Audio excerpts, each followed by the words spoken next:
नमस्कार, स्वागत है आपका डे नाइट स्टडी के इस ऑनलाइन लर्निंग प्लेटफॉर्म पे। अगर आप भी तिलकधारी पीजी कॉलेज यानी कि टीडी कॉलेज जौनपुर से कोई भी यूजी, पीजी या कोई डिप्लोमा कोर्स करना चाहते हैं, वर्ष 2024 में फॉर्म अप्लाई करना चाहते हैं, तो आज इस वीडियो के माध्यम से हम आपको कंप्लीट इंफॉर्मेशन देंगे कि टीडी पीजी कॉलेज का कब ऑनलाइन एप्लीकेशन फॉर्म आएगा एंट्रेंस एग्जाम के लिए, कब इसका एंट्रेंस एग्जाम होता है, क्या सिलेबस होता है, क्या पेपर का पैटर्न होता है और वो कौन कौन से कोर्सेज हैं जो टीडी कॉलेज में अवेलेबल हैं जिनके लिए आप आवेदन वर्ष 2024 में कर सकते हैं। इस वीडियो में डिटेल में हर एक बात की चर्चा होगी। यकीन मानिए इस वीडियो को देखने के बाद आपके मन में जितने डाउट्स होंगे, जितने कंफ्यूजन होंगे, वो क्लियर हो जाएंगे। तो इस वीडियो को एंड तक जरूर देखिएगा और अपने सभी दोस्तों, मित्रों और सहपाठियों के साथ जरूर शेयर कर दीजिएगा। और आगे टीडी कॉलेज से जुड़ी हर एक अपडेट के लिए चैनल को सब्सक्राइब करके बेल आइकन को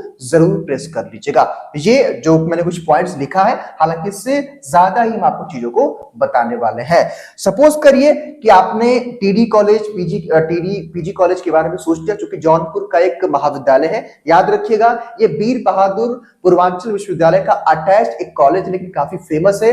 यहाँ पे एग्रीकल्चर, एलएलबी और भी कुछ कोर्सेज काफी फेमस है, इसलिए ये थोड़ा सा कॉलेज बढ़िया माना जाता है और काफी कम पैसे में बच्चे यहाँ से अपनी डिग्री प्राप्त कर लेते हैं, पढ़ाई कर लेते हैं, तो फेमस थोड़ा सा है। ठीक है, सबसे पहले अब टीडी पीजी कॉलेज ने भी अपनी पूरी प्रक्रिया ऑनलाइन कर दी है। पहले था ऑफलाइन कोविड के पहले, लेकिन जब से कोविड आया सारे विश्वविद्यालयों ने अपना पैटर्न बदला, तो टीडी कॉलेज ने भी इसको बदल दिया और सब कुछ अपना ऑनलाइन कर दिया। कहने का मतलब ये है कि भाई टीडी पीजी कॉलेज का जो ऑनलाइन एप्लीकेशन फॉर्म है एंट्रेंस एग्जाम 2024 के लिए, वो कब आने वाला है? एडमिशन फॉर्म आपका वो मार्च के आखिरी सप्ताह में या अप्रैल के फर्स्ट वीक तक जो है 2024 में ऑनलाइन एप्लीकेशन फॉर्म आ जाएगा एंट्रेंस एग्जाम के लिए। ध्यान दीजिएगा, उसके बाद जब आप एंट्रेंस एग्जाम के लिए एडमिशन फॉर्म भरते हैं तो फॉर्म भरने की फीस क्या होती है, इसको लेकर के भी आपके मन में डाउट होता है, तो मैं आपको स्पष्ट कर देना चाहता हूं। हालांकि इसके बारे में भी आपको जानकारी होगी कि देखिए कैटेगरी वाइज और कोर्स वाइज में कुछ चीजें वेरी करते हैं। कहने का मतलब ये है कि भाई 500 से लेकर के 800 रुपए के आसपास रहता है। किसी कोर्स का 500, किसी कोर्स का 600, किसी कोर्स का 800, किसी कोर्स का 700। और चूंकि आप जानते होंगे कि अगर जनरल कैटेगरी के अभ्यर्थी हैं उनकी फीस मान लीजिए अगर 800 रुपए है, तो SC ST के बच्चों को 100-200 रुपए का छूट रहता है। ये इतना तो आप जानते होंगे। तो कहने का मतलब ये है कि भाई यहाँ पे कोर्स वाइज और कैटेगरी वाइज वेरी करता है। आप मोटा ये जान लीजिए कि 500 से 800 रुपए के बीच में ऑनलाइन एप्लीकेशन फॉर्म भरने की फीस लगती है। ठीक है, उसके बाद फॉर्म फिलिंग आप कैसे करेंगे, वो आप ऑनलाइन tdcollegeo.org पे करेंगे, यानी कि टीडी कॉलेज की ऑफिशियल वेबसाइट है, यहीं से आप फॉर्म अप्लाई करेंगे। हालांकि जैसे ही फॉर्म आएगा तुरंत हम आपको एक वीडियो के माध्यम से बताएंगे कि आपको फॉर्म स्टेप बाय स्टेप कैसे भरना है। उस वीडियो को देखने के बाद अपना फॉर्म अप्लाई करेगा। इसलिए इस प्लेटफॉर्म को, चैनल को सब्सक्राइब करना बहुत जरूरी है ताकि हर एक अपडेट आपको मिले। ठीक है, इतना आप जान लिए। अब आप इतना जब जान लिए तो आपके मन में दूसरा सवाल आना चाहिए कि भाई टीडी पीजी कॉलेज यानी कि टीडी कॉलेज में वो कौन कौन से कोर्सेज हैं जो अवेलेबल है। तो यहाँ पे मैं आपको बताना चाहता हूँ। देखिए, यूजी के अंदर यानी कि अंडर ग्रेजुएट के अंतर्गत, अंडर ग्रेजुएट का मतलब ये होता है कि अगर आप 10+2 यानी कि अगर आप 12वीं कर चुके हैं या आप 12वीं में हैं, ध्यान दीजिएगा, या तो आप 12th में हैं इस बार या 12th कर चुके हैं, आप जिस जिस कोर्स के लिए अप्लाई कर सकते हैं मैं उसकी चर्चा कर रहा हूं। ध्यान दीजिए, आप बीए कोर्स के लिए अप्लाई कर सकते हैं। यहाँ पे बीए विथ लिखा है, इसका ये मतलब है कि जब आप बीए में वहां एडमिशन ले लोगे तो इन कोर्सेज को लेकर के आप पढ़ सकते हो। ठीक है, बीए कर सकते हो आप। बीएससी मैथ्स, बीएससी बायोलॉजी, ध्यान दीजिएगा यहाँ पे BSc botany, chemistry, mathematics, physics and geology का मतलब ये है कि यहाँ पे बीएससी मैथ्स और बीएससी बायोलॉजी अवेलेबल है। बीएससी एग्रीकल्चर अवेलेबल है, विच इज 4 इयर्स कोर्स, 4 साल का कोर्स है। एंड बीकॉम यानी कि BA, BSc math, BSc bio, BSc Ag और बीकॉम, ये पांचों कोर्स अवेलेबल है जो नॉर्मली बच्चे करते हैं। ठीक है, उसके बाद आगे देख लीजिए आप लोग। उसके बाद यहाँ पे PG and professional. PG professional का मतलब क्या है कि आफ्टर ग्रेजुएशन, यानी कि सपोज आप यूजी कर चुके हैं या यूजी के लास्ट सेमेस्टर में है, यूजी का मतलब अंडर ग्रेजुएट यानी कि स्नातक अगर आप कर रहे हैं, तो अगर आप पीजी करने वाले हैं तो ये कोर्सेज जो है टीडी पीजी कॉलेज यानी कि तिलकधारी महाविद्यालय अवेलेबल है।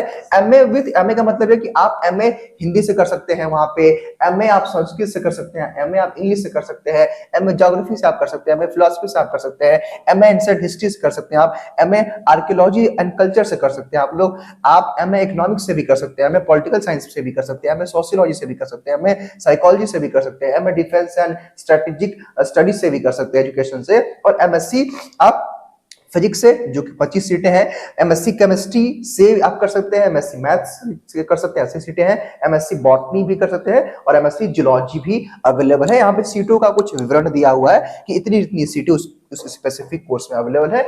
एमए का यहाँ पे डिटेल नहीं है लेकिन इसी के आसपास वहां भी होगा। मेरे कहने का मतलब ये है कि ध्यान दीजिएगा, अगर आपको एमए करना है या एमएससी करना है तो ध्यान दीजिएगा, लास्ट ईयर में सपोज आप छठे सेमेस्टर में है या पांचवें सेमेस्टर में या फिर तीसरे साल में है, अगर उस साल में इनमें से कोई सपोज अगर आप जो है एमए हिंदी करना चाहते हैं, ठीक है, तो वो हिंदी जो सब्जेक्ट आपका है वो लास्ट ईयर में लास्ट सेमेस्टर में होगा, तभी आप इसके लिए एलिजिबल रहोगे। वहीं अगर आप एमएससी करना चाहते हैं तो एमएससी सपोज कि आप बीएससी मैथ के स्टूडेंट हो, लास्ट ईयर में आपका केमिस्ट्री फिजिक्स मैथ है, तभी आप फिजिक्स मैथ से अप्लाई कर सकते हो, तो लास्ट ईयर वो सब्जेक्ट होगा तभी आप अप्लाई कर सकते हो। हालांकि उसके बाद एमएससी एजी भी अवेलेबल है, ये भी आपका 2 साल की डिग्री होती है। एमकॉम अवेलेबल है, जो बच्चे बीकॉम करते हैं उसके बाद एमकॉम करते हैं उनके लिए। एलएलएम अवेलेबल है लेकिन एलएलबी के बाद, यानी कि पहले आप एलएलबी करते हैं फिर एलएलएम करते हैं, यानी कि एलएलबी और एलएलएम दोनों कोर्स अवेलेबल है। एमएड कोर्स भी अवेलेबल है। यहाँ पे मैं एक चीज और बताना चाहूंगा आपको कि टीडीपीजी कॉलेज में बीएड भी अवेलेबल है, ठीक है, बीएड भी, लेकिन यहाँ पे दाखिला जो होता है वो जो है यूपी बीएड के थ्रू होता है, तो यूपी बीएड के थ्रू यहाँ पे दाखिला उसका लिया जाता है। यूपी बीएड का फॉर्म भरते हैं, एंट्रेंस एग्जाम देते हैं, काउंसलिंग कराते हैं, तो इसलिए मैंने यहाँ पे इसका जिक्र नहीं किया। बीएड कर चुके तो एमएड के लिए आप अप्लाई कर सकते हैं, ठीक है, इतनी बात आप समझ गए। और मेरे ख्याल से इतने सारे कोर्सेज जो हैं टीडी कॉलेज में अवेलेबल है। जब आप कोर्स के बारे में जान लिए कि हाँ भाई यूजी के अंतर्गत ये कोर्स है, पीजी के अंतर्गत ये कोर्स है, तो अब आपके मन में एक डाउट होना चाहिए या प्रश्न आना चाहिए कि भाई ठीक है सर, मैंने फॉर्म अप्लाई कर दिया, ठीक है सर, मैंने कोर्स के बारे में जान लिया, अब सर हमें ये बताइए कि टीडी पीजी कॉलेज के एंट्रेंस एग्जाम का क्या सिलेबस होता है, क्या पेपर का पैटर्न होता है और हमें इसकी प्रिपरेशन कैसे करनी है। तो अब हम आपको बताने वाले हैं, बहुत ही गौर से समझिएगा, बिकॉज टीडी कॉलेज का एक नियम क्या है कि टीडी कॉलेज जब आप एंट्रेंस एग्जाम देने जाते हो तो टीडी कॉलेज करता क्या है कि वहां आपसे पेपर सबमिट करवा लेता है। कहने का मतलब ये कि आप कोई एग्जाम जब देने जाते हो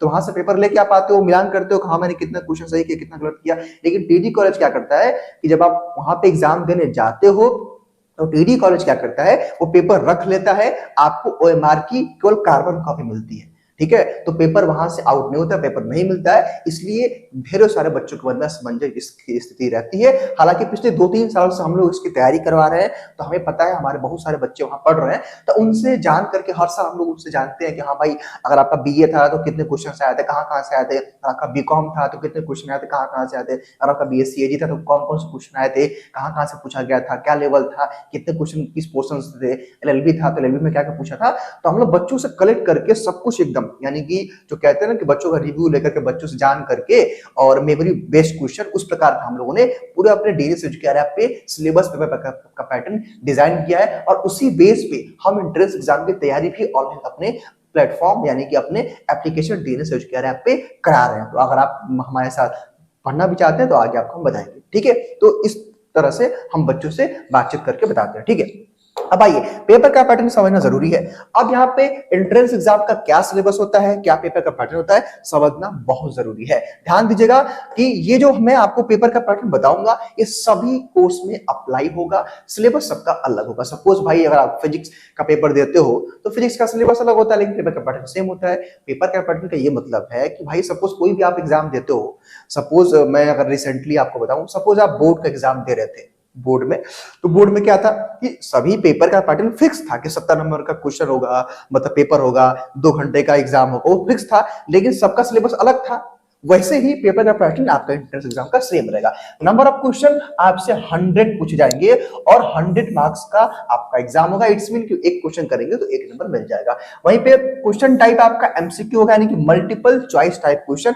एक क्वेश्चन 4 ऑप्शन, उस किसी एक को सेलेक्ट करना होता है। पेपर का मूड आपका ऑफलाइन होगा, ओएमआर बेस्ड होगा। ध्यान दीजिएगा, यहाँ पे सीबीटी की चर्चा नहीं है, ये पेपर आपका ऑफलाइन होता है और टीडी पीजी कॉलेज में ही मोस्टली एंट्रेंस एग्जाम कंडक्ट होते हैं या उसके आसपास। तो तिलकधारी पीजी कॉलेज या जौनपुर में जाकर के आपको इसका एंट्रेंस एग्जाम देना होता है। ध्यान दीजिएगा, टाइम ड्यूरेशन आपको 2 घंटे का समय मिलता है पेपर को सॉल्व करने के लिए and there will be no negative marking. इसको लेकर के आपको कई सारा डाउट कंफ्यूजन होता है, तो मैं आज स्पष्ट कर देना चाहता हूं कि नेगेटिव मार्किंग यानी कि जो है नकारात्मक मूल्यांकन का प्रावधान नहीं है।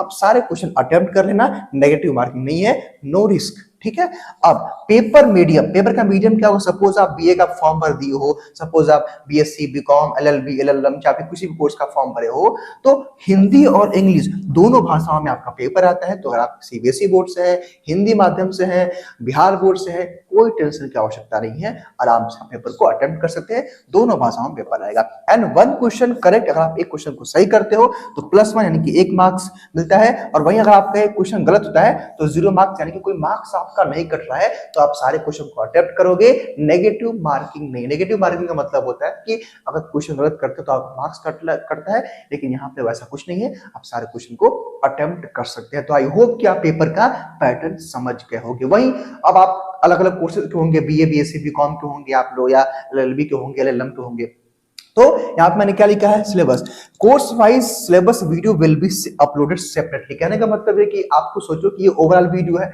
अगर मैं एक एक कोर्स का सिलेबस का वीडियो अभी इसी में दूंगा तो कई घंटे का वीडियो बन जाएगा। ठीक है, इसलिए मैं या फिर हमारे जो फैकल्टी मेंटोर है स्पेसिफिक कोर्स का, अलग अलग कोर्स का, जैसे बीए अगर आपको करना है, बीकॉम करना है, बीएससी करना है, एलएलबी करना है, तो क्या सिलेबस होता है, क्या पेपर का पैटर्न है, क्या एलिजिबिलिटी क्राइटेरिया होती है, कितनी सीट है, कितना फीस है, क्या कट ऑफ जाता है, उसके लिए सेपरेटली वीडियो अलग अलग जो है आपको मिलने कुछ दिनों में शुरू हो जाएंगे। इसलिए प्लेटफॉर्म को सब्सक्राइब करके बेल आइकन को जरूर प्रेस कर लीजिएगा। उस वीडियो में डिटेल में कोर्स वाइज, अगर आपका बीए है तो भाई बीए में किस किस टॉपिक से क्वेश्चन आता है, कितना क्वेश्चन आता है, आपका 12th में कितना मार्क्स होना चाहिए, या कहने की पूरा A to Z इंफॉर्मेशन आपको मिलेगा। तो सब्सक्राइब करके बेल आइकन को जरूर प्रेस कर लीजिएगा, इन वीडियोस के लिए आगे आपको मिलेंगे। अब बात हो गई कि सर ठीक है आपने बता दिया, अब भाई बात आती है कि हम या डीएनएस आपकी पूरे जर्नी में यानी कि एंट्रेंस एग्जाम से लेकर के आपके एडमिशन तक कैसे हेल्प करेगा। तो मेरा कहना यह है कि भाई देखिए, पिछले 3 सालों से हम बच्चों को गाइड कर रहे हैं, हजारों बच्चों का सिलेक्शन हम लोगों ने दे चुका है, उनके फॉर्म भरने से लेकर के पूरे एडमिशन तक की प्रक्रिया में हम हेल्प करते हैं। तो आपको भी हमारे साथ जुड़ना है तो आपको प्ले स्टोर से डीएनएस एजुकेयर ऐप, ध्यान दीजिएगा डीएनएस EDUCRE, इस एप्लीकेशन को फ्री ऑफ कॉस्ट से डाउनलोड कर लेना है। वहां पे आपको अलग अलग कोर्स के सिलेबस के पीडीएफ मिल जाएंगे, फ्री स्टडी मटेरियल आपको मिल जाएगा। ध्यान दीजिएगा, फ्री स्टडी मटेरियल का मतलब जो क्लासेस यूट्यूब पे रहेंगी उसका फ्री स्टडी मटेरियल। आपको प्रीवियस ईयर क्वेश्चन पेपर नहीं मिलेगा, क्योंकि मैंने क्या बताया था कि प्रीवियस ईयर का क्वेश्चन पेपर वहां का नहीं मिलता है, लेकिन इसी के आधार पे हम आपको मॉडल पेपर अवेलेबल कराएंगे, यानी कि मेमोरी बेस्ड क्वेश्चन जो बच्चे को द्वारा बताए गए हैं, मॉडल पेपर हम अवेलेबल कराएंगे। कुछ फ्री टेस्ट सीरीज है, ध्यान दीजिएगा, यहाँ पे टेस्ट सीरीज नहीं है, एन नहीं है, यहाँ पे इसको हम लोग बोलेंगे ऑनलाइन टेस्ट सीरीज, आपको कुछ फ्री में अवेलेबल कराएंगे। हालांकि पेड बैच में तो हम लोग ढेर सारे कराते हैं, और अगर आप बीएससी, एजी, बीकॉम, बीए, एलएलबी वगैरह की तैयारी करना चाहते हैं तो आप हमारे ऑनलाइन बैच के साथ भी जुड़ सकते हैं। हमारे ऐप पे ही बैचेस चलते हैं, उसकी जानकारी आप वहीं से ले सकते हैं। या कोई डाउट होगा तो 6387986764 पे हमारे हेल्पलाइन नंबर पे कॉल कर सकते हैं। कहने का मतलब ये है कि फ्री मटेरियल भी आप पे अवेलेबल है और पेड भी अवेलेबल है। तो आप प्ले स्टोर से डीएनएस एजुकेयर ऐप को जरूर डाउनलोड कर लीजिएगा। कोई मन में डाउट होगा, कंफ्यूजन होगा तो इस नंबर पे कॉल कर लीजिएगा, और याद रखिए ये नंबर आपका रामबाण सिद्ध होगा। ये पूरे इंटरेस्ट की जर्नी में, एडमिशन में आपका ये हेल्पलाइन नंबर काम आएगा। तो डीएनएस के नाम से इस नंबर को जरूर सेव कर लीजिएगा। उसके बाद अगर मैं आपको कुछ सिलेक्शन दिखाना चाहूँ 2023 में, तो हमारे अलग अलग कोर्सेज के बच्चे हैं जिनका सिलेक्शन हुआ है, कुछ लॉ के भी बच्चे हैं। तो ये देखिए, ये तो भाई हमने बता दिया, लेकिन मेरा तो ये भी मानना है कि अगर आपका हम सिलेक्शन नहीं दे पाए तो डजंट मैटर कि हम कितना अच्छा काम करते हैं, लेकिन हाँ, सिलेक्शन में भाई आपको मेहनत करनी पड़ेगी, हमको करनी पड़ेगी, दोनों लोग करेंगे तभी जाकर किसी भी बच्चे का सिलेक्शन होता है। टीचर और स्टूडेंट का सिलेक्शन के लिए दोनों मेहनत करते हैं। ठीक है, तो ये कुछ बच्चों का सिलेक्शन है, और कुछ और चीजें मैं आपके साथ शेयर करना चाहता हूं कि सपोज अगर आप 2 मिनट के अंदर समझना चाहें कि पूरे एडमिशन का प्रोसेस क्या होता है तो आप ध्यान दीजिएगा। सबसे पहले आप अपना जो है ऑनलाइन एप्लीकेशन फॉर्म भरते हैं, फिर एंट्रेंस एग्जाम का सिलेबस पता करते हैं, पढ़ाई करते हैं, फिर आपका एंट्रेंस एग्जाम की डेट शीट आती है तो आप एडमिट कार्ड डाउनलोड करते हैं, एंट्रेंस एग्जाम देते हैं, रिजल्ट आता है, कट ऑफ आता है, काउंसलिंग की प्रक्रिया होती है, अपना एडमिशन फीस पे करते हैं ऑनलाइन, देन आपका एडमिशन डन हो जाता है। यानी कितने स्टेप्स में आपके एडमिशन कंफर्म होते हैं। यहाँ पे एग्जाम डेट मेरे ख्याल से लगता है छूट गया क्या, एग्जाम डेट आपका यहाँ पे कहीं होगा, एग्जाम डेट आपका लगता है मेरे ख्याल से छूट गया। देखिए एग्जाम डेट इसमें छूटा है, लेकिन आपका अगर मैं आपको बताना चाहूँ कि आपका एग्जाम कब होता है, मेरे ख्याल से इसमें लग रहा है छूट गया है। ठीक है, खैर कोई नहीं, मैं आपको ओरली बताना चाहता हूँ कि जो आपका एग्जाम कब होगा। ठीक है, एग्जाम आपका देखिए जून या जुलाई 2024 में होगा। ठीक है, या तो जून के लास्ट वीक में आपका एग्जाम हो जाए एंट्रेंस एग्जाम, या जुलाई के फर्स्ट या सेकेंड वीक में। ठीक है, और उसके पहले आपका एडमिट कार्ड जो होता है, यानी कि एडमिट कार्ड जो आपका होता है, आपको पता है प्रवेश पत्र जिसको बोलते हैं, वो आपका एग्जाम से 1 हफ्ते पहले आता है। यानी डेट शीट आएगी, फिर आपका जो है एडमिट कार्ड आएगा। एडमिट कार्ड को भी ऑनलाइन डाउनलोड करना होता है, वहां पे हम आपको बताएंगे वीडियो के माध्यम से, इसलिए इस प्लेटफॉर्म के साथ जुड़ना जरूरी है। साथ ही साथ अगर आप हमसे कुछ पर्सनली पूछना चाहते हैं, हालांकि हमने वहां हेल्पलाइन नंबर दे दिया था, तो आप हमें अलग अलग सोशल मीडिया पे फेसबुक, इंस्टाग्राम और ट्विटर यानी कि एक्स जिसका नाम हो चुका है अभिमान सिंह डीएनएस, हमें सर्च करके हमसे कोई भी सवाल आप पूछ सकते हैं और हम रिप्लाई करने का पूरा प्रयास करेंगे। फिलहाल ये था आज का वीडियो। मुझे उम्मीद है कि इस वीडियो के माध्यम से आप सभी के एक डाउट्स, एक कंफ्यूजन क्लियर हो गए होंगे। कैसा लगा आपको ये वीडियो कमेंट बॉक्स में बताइएगा, और हाँ, सब्सक्राइब चैनल को जरूर कर लीजिएगा ताकि आगे आपको सारी इंफॉर्मेशन मिले, और प्ले स्टोर से डीएनएस एजुकेयर ऐप को जरूर डाउनलोड कर लीजिएगा। फिलहाल इस वीडियो के लिए इतना ही, बहुत बहुत धन्यवाद।